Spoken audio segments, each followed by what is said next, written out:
Bonjour tout le monde, ici Dear Science, la chaîne d'information et d'actualité en lien avec l'espace. Il s'agit aujourd'hui d'une vidéo qui sera consacrée à un sujet d'actualité.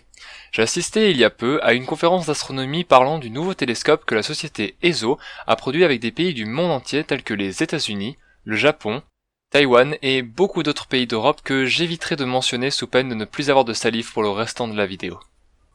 Mais qu'est-ce qui rend ALMA si spécial? Pour commencer, laissez-moi tout d'abord vous expliquer comment fonctionne la vue.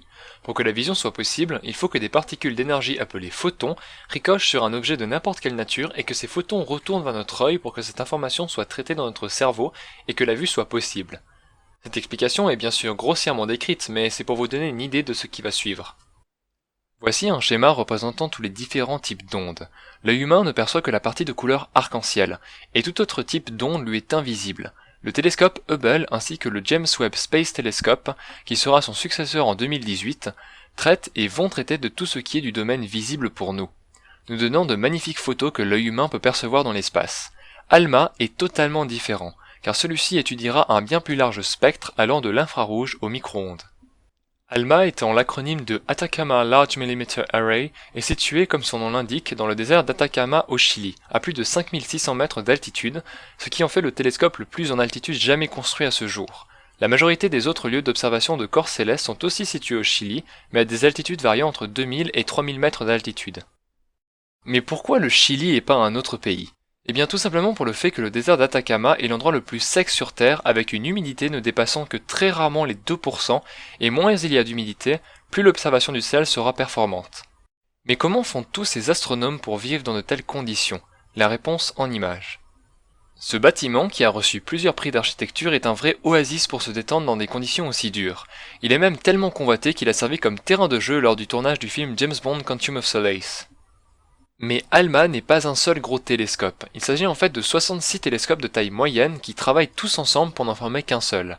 Pour quelle raison? Il faut tout d'abord comprendre que plus le diamètre du miroir est grand, plus ce télescope sera performant. Prenons exemple sur Hubble et son successeur James Webb. Le diamètre du miroir d'Hubble fait 2,4 mètres, et celui-ci nous a déjà donné des images époustouflantes sur notre univers. Mais ce chiffre est petit par rapport aux 6,5 mètres de diamètre de James Webb qui, lui, sera suffisamment performant pour observer le fin fond de l'univers, là où les galaxies se forment. Je tiens aussi à souligner que ces deux télescopes ne sont pas terrestres comme ALMA, mais dans l'espace. ALMA fonctionne par interférométrie. Qu'est-ce que c'est? Il faut que tous les télescopes n'en forment qu'un seul et que tous soient pointés vers le même corps céleste, une nébuleuse par exemple. L'espacement maximal entre les télescopes définira la taille du miroir. Donc, plus l'espacement entre les télescopes sera grand, plus ceux-ci seront performants. Prenons ce schéma pour y donner un exemple. Imaginons que la distance la plus grande entre deux télescopes soit de 16 km. La résolution de l'image et la distance à laquelle pourra voir le télescope, en gros sa puissance, sera équivalente à un miroir de 16 km et c'est exactement la manière dont fonctionne ALMA. Les 66 télescopes sont en corrélation pour n'en former qu'un et sont répartis de façon à former un cercle et pointeront toujours vers la même direction. Si tous les télescopes pointent vers la même zone dans l'espace et que l'espacement entre eux est suffisamment large, l'observation des étoiles se révélera alors extrêmement puissante. La distance de vue est telle qu'ALMA peut apercevoir des objets à 28 milliards d'années-lumière et tous les télescopes ne sont pas encore en service pour l'instant.